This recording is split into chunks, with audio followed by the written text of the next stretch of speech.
हमारे मोहल्ले में एक लड़की रहने को आई थी जिसका नाम था मंजू। सभी के मुंह पर एक ही बात थी, अरे मंजू का बाप हत्यारा है। पता नहीं कैसे ये लड़की हमारे मोहल्ले में रहने आ गई। दादी ने माँ को बहुत अच्छे से समझाया था, दुल्हन तुम जरा दूरी बना के रहना, अच्छी बनने के चक्कर में अपने घर परिवार को किसी मुसीबत में मत झोंक देना। एक रात तकरीबन 10 बजे चेहरा दुपट्टे से छुपाए मंजू हमारे दरवाजे पर आ धमकी। दादी को बाहर देखकर डर गई। डरते हुए पूछा, दादी आंटी कहाँ है? दादी ने माँ को आवाज लगाई, दुल्हन बाहर आओ। माँ रसोई से बाहर निकली। मंजू माँ को देखकर रोने लगी। मम्मी ने पूछा, क्या हुआ मंजू? मंजू रोते हुए बताया कि उसके भाई मैंग की 2 दिनों से तबीयत खराब है। आज उसका बुखार काफी बढ़ गया है। दवाई खरीदने के लिए पैसे नहीं हैं। अगर आप थोड़ी मदद कर दे तो मेरे भाई की जान बच जाए। मम्मी ने पूछा, कितने पैसे की जरूरत है? मंजू बोली, 100-200 आप चाहे जितना भी दे दें। मम्मी ने उसे 500 रुपया पकड़ा दिए। मंजू के जाते ही दादी मम्मी के ऊपर टूट पड़ी। मंजू 3 बहनें थी और उन सबसे छोटा एक भाई था। मंजू की बड़ी बहन मीरा जिसकी शादी हो गई थी, छोटी माधुरी और भाई मैंग सब हंसी खुशी के साथ अपने गांव में रहते थे। पिता के पास लगभग 51 एकड़ जमीन थी। माँ बाप ने बच्चों की परवरिश में उन्हें कोई कमी नहीं छोड़ रखी थी। ठाट बाट में पले बढ़े बच्चे सुख सुविधाओं के साथ जीवन जी रहे थे। बड़ी बेटी बीए में थी, तभी पिता ने उसका विवाह कर दिया। शादी में लाखों गहने, महंगी साड़ियां, जरूरत के सभी सामान पिता ने स्वेच्छा से अपनी लाडली के लिए खरीदी। हंसी खुशी माहौल में विवाह संपन्न हुआ, पर खुशियां ज्यादा देर टिक नहीं पाई। एक दिन जमीन को लेकर मंजू के पिता और रिश्तेदारों में विवाद बढ़ गया। हाथापाई से नौबत लाठी डंडे तक पहुंच गई। दबंगों ने मंजू के पिता पर जानलेवा हमला किया। खुद को बचाने के चक्कर में पिता ने लठैतों को धक्का मारा, जो खुद को संभाल न सका और पीछे ईंट पर गिर गया। सिर में चोट लगने के कारण उस लठैत की मौत हो गई। मंजू के पिता पर हत्या का आरोप लगा। पुलिस उन्हें गिरफ्तार कर ले गई। उस समय मंजू की उम्र लगभग 16 वर्ष की होगी। 10वीं की छात्रा मंजू गांव के बड़े बुजुर्गों की नसीहत पर रातों रात अपनी छोटी बहन, भाई और माँ के साथ जान बचाकर गांव से भाग निकली। अगर वो ऐसा नहीं करती तो उस रात उसकी हत्या कर दी जाती। घर से तो भाग निकले, लेकिन अब कहाँ जाएं? मंजू अपनी बड़ी बहन मीरा के घर पहुंची। रात को माँ, बहन और भाई को सामने पाकर मीरा सहम गई। उसने पूछा, क्या हुआ माँ? माँ ने रोते रोते सारी कहानी बयान की। जैसे तैसे 3-4 दिन मीरा ने सबको अपने घर में रखा। फिर एक सुबह उसने माँ को साफ साफ कह दिया, अम्मा हमको आपने ससुराल में चैन से रहने दो, कहीं और ठिकाना खोज लो, हम तुम लोगों का गुजारा नहीं कर सकेंगे। माँ की आंखों में आंसू बह निकले। जिस फूल सी बच्ची को इतने नाजों से पाला था, आज उस बच्ची ने एक बार भी नहीं सोचा कि माँ कहाँ जाएगी। मंजू ने पास ही में एक मलिन बस्ती में 200 रुपए किराए पर एक छोटी सी कोठरी ले ली। लेकिन कहा जाता है कि गरीबी अपने आप में बहुत बड़ा दुश्मन है और अकेली लड़की होना उससे भी खराब। रात बिरात मंजू को मोहल्ले के लड़के परेशान करते, वो चुपचाप सब सह लेती, कभी पलटकर जवाब नहीं देती। मंजू की माँ जो महारानियों की तरह रहा करती थी, आज ब्लाउज में पैबंद लगाकर पहनती थी। एक शाम मैं अपनी माँ के साथ टहल रही थी, तभी अचानक वहाँ मंजू आ गई। उसके साथ उसकी छोटी बहन माधुरी भी थी। वह रुआसी सी खड़ी थी। माँ ने बड़े दुलार से पूछा, क्या हुआ मंजू, कहाँ से आ रही हो? उसने उदास भरे स्वर में जवाब दिया, 6 महीने से हर हफ्ते पिताजी से जेल मिलने की कोशिश कर रही हूँ, लेकिन पुलिस वाले मिलने नहीं देते। हफ्ते में एक बार मुलाकात का समय होता है। पुलिस वाले कहते हैं हाथ गरम करो या फिर हमारे साथ कोने में चलो। झंक मारकर मैं खाली हाथ लौट आती हूँ। मीरा दीदी के घर आई थी, यह सोचकर कि पापा दीदी को इतने सारे गहने दिए हैं, उसमें से कोई एक गहना दीदी दे देगी तो पुलिस वालों को देकर पापा से एक मुलाकात कर लूंगी। लेकिन दीदी ने साफ मना कर दिया। उसने कहा कि तुम्हारे हत्यारे बाप के लिए और तुम जैसे लोगों के लिए मेरे पास कोई फूटी कौड़ी भी नहीं है। यह कहते हुए मंजू की आंखों में आंसू टपक पड़े। माँ चाहकर भी मंजू के इस मामले में कोई मदद नहीं कर सकती थी, लिहाजा उन्होंने बात पलट दी। माँ ने पूछा, तुम लोगों ने खाना खाया है? बगल में खड़ी 12 साल की माधुरी ने अपनी दीदी की तरफ देखा और बोली, घर में बस थोड़ा सा चावल बचा था, हम खा लेते तो बाबू कैसे खाता। 2 दिन हो गए दीदी और मम्मी ने कुछ नहीं खाया, आज सवेरे से तो हम भी भूखे हैं। माँ दोनों बहनों को घर ले आई और दोपहर में कढ़ी चावल बना था। माँ ने दोनों बहनों को वही परोस दिया। इसके बाद बहुत समय तक मंजू से मुलाकात नहीं हुई। हालांकि उसके चर्चे हम तक जरूर पहुंच जाते थे, मोहल्ले में उसकी बातें होती। अरे वो मंजू थी ना, आजकल बड़ी घुमक्कड़ हो गई है, घर में तो उसके पैर टिकता ही नहीं। मैंने भी उसे कई बार एक लड़के के साथ घूमते देखा था।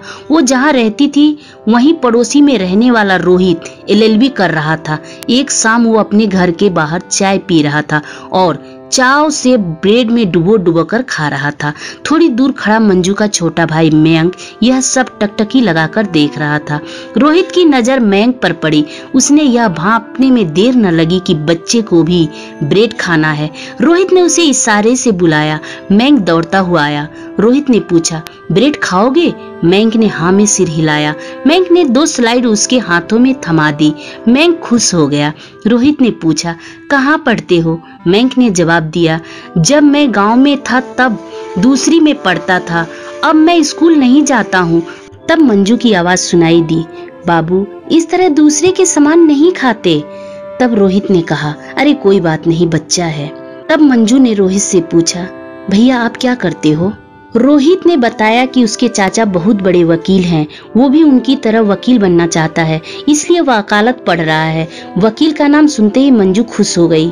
उसे आशा की किरण दिखाई दी। उसने रोहित के सामने हाथ पैर जोड़े मिन्नतें की कि अपने चाचा से कहो कि मेरे पिताजी जेल से निकलवा दे। रोहित ने आश्वासन में सिर हिलाया। कुछ समय बाद रोहित के चाचा जब उसके घर आए तब रोहित ने उनसे बात कही। मंजू को बुलाया गया। मंजू ने अपनी आपबीती रोहित के वकील चाचा को सब कह सुनाई। रोहित के चाचा ने कहा कि यह बात तो सच है बेटा कि तुम वकील की फीस तो नहीं भर सकती हो, लेकिन तुम्हारे पास जमीन बहुत है। अगर तुम्हारे पिता मुझे 4 एकड़ जमीन दे दे तो मैं उन्हें जेल से निकलवाने की कुछ कोशिश कर सकता हूँ। मंजू ने कहा, इसके लिए भी पहले आपको मेरे पिताजी से मिलनी होगी। रोहित के वकील चाचा इस बात के लिए तैयार हो गए। वह अगले हफ्ते मंजू को लेकर जेल में उसके पिता से मुलाकात करने के लिए गए। पिता ने आओ देखा न ताओ मंजू पर बरस पड़े। 6 महीने हो गए मैं जेल में सड़ रहा हूँ और तुम लोग अपनी मौज मस्ती में फुर्सत नहीं कि एक बार आकर मुझे देख सको। बहन के घर बढ़िया बढ़िया खाना मिलता होगा, माँ तुम्हारी टांग फैलाकर सोई पड़ी रहती होगी, तुम मजे से घूमती होगी। तुम लोगों को मेरी सुधी नहीं है। और न जाने कितनी अनगिनत बातें फटकार के रूप में कह सुनाई। मंजू फपक कर रो पड़ी। अपनी बेटी को रोता देख पिता ने उसकी तरफ देखा, तब असहाय हुआ कि बच्ची किस कष्ट से गुजर रही होगी। मंजू ने मीरा दीदी के सारे बर्ताव पिता से कह सुनाए। यह भी बताया कि माँ बीमार पड़ी रहती है, रोने की वजह से अब उसकी आंखें भी खराब होने लगी है, घर में अनाज तक नहीं है। उसने यह भी बताया कि पुलिस वाले उसकी मुलाकात पिता से नहीं करवाते। वह किस किस तरह से जतन करके आज वकील चाचा के साथ पहुंच पाई है। वकील चाचा और पिता में क्या क्या बात हुई यह तो मंजू को पता नहीं। वह सिर्फ अपने पिता को निहारती रही। उसे ऐसा लग रहा था मानो सदियों की तपस्या के बाद देवता साक्षात सम्मुख खड़े हो।